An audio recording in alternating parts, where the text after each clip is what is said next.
Pleasant good morning to you. God is good.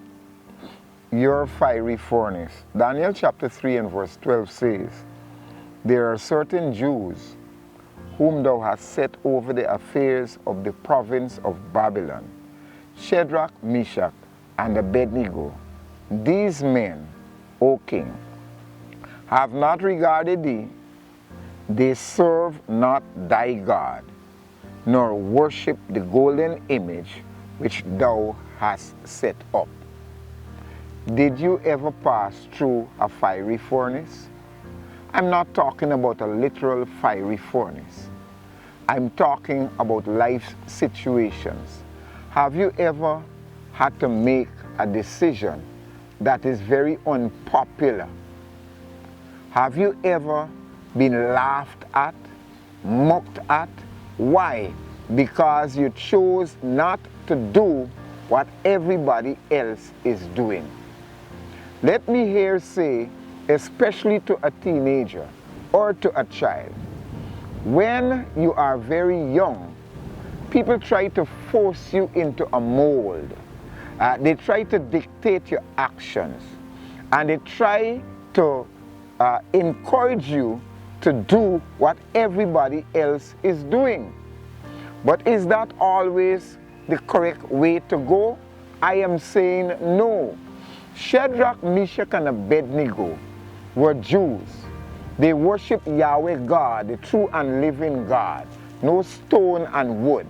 And they understood that they were different and nothing was going to change them.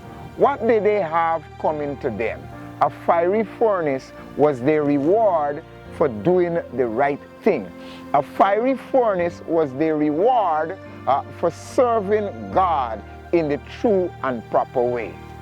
You may say, well, if they had bowed down to that image, who would have known? Well, for one, we would not have known. And the story of encouragement would not have been there. The story of Shadrach, Meshach, and Abednego is one of not bowing to peer pressure, one of not doing what everybody else is doing because my conscience says that this is wrong. And if even I have to burn for not doing the wrong, I prefer to do the right. Why so? Well, the simple reason is that I as an individual must always be aware that thou God seest me. God is the righteous and final judge.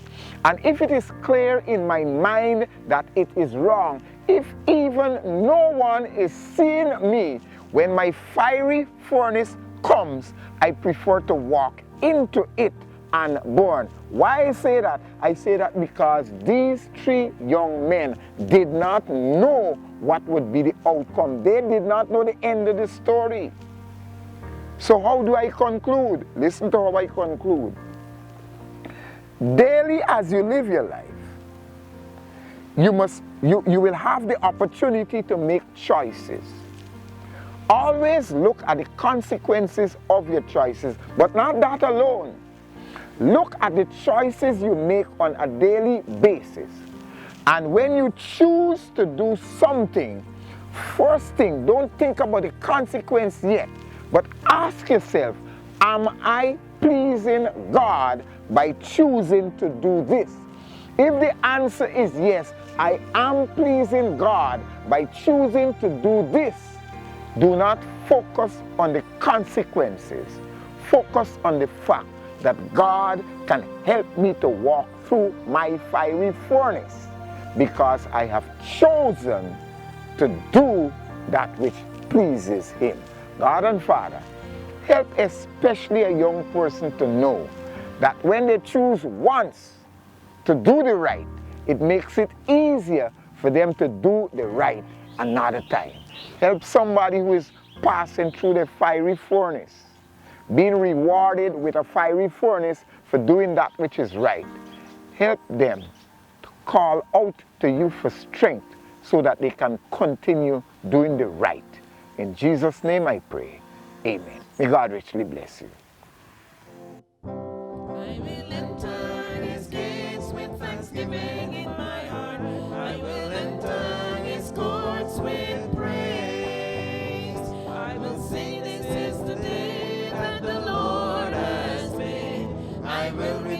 for he has made me glad.